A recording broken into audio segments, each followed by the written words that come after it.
Nga sot Kisha Ortodokse Autoqefale e Shqipërisë ka drejtuesin e saj të ri kryepiskopin Joanin, i cili u zgjodh 2 javë më parë nga Sinodi i Shenjtë.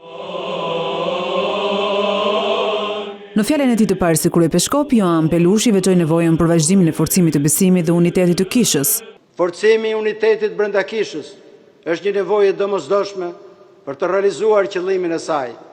Vetëm nëse jemi të bashkuar, Kisha mund të forcohet. I pranishëm në ceremoni ishte edhe presidenti i vendit Bajram Begaj, që fronëzimin e kryepiskopit Joan e quajti një kapitull të ri. Një kapitull që nis me shpresë, me besim dhe me përgjegjësi. Në këtë ceremoni nuk mungoi as kreu i Partisë Demokratike Sali Berisha, i cili ndau urimin e tij. Ju uroj nga zemra sukses në udhëheqjen e Kishës. Ceremonia e fronëzimit i hap rrugën kryepiskopit të ri të ushtrojë të drejtën e detyrës së tij me të gjitha kompetencat, ku pjesë e saj ishin përfaqësuesit më të lartë nga kisha të ndryshme të botës, krerëve më të lartë të shtetit shqiptar, e të ftuar nga Greqia, mes tyre edhe ministri i mbrojtjes grek Nikos Dendias.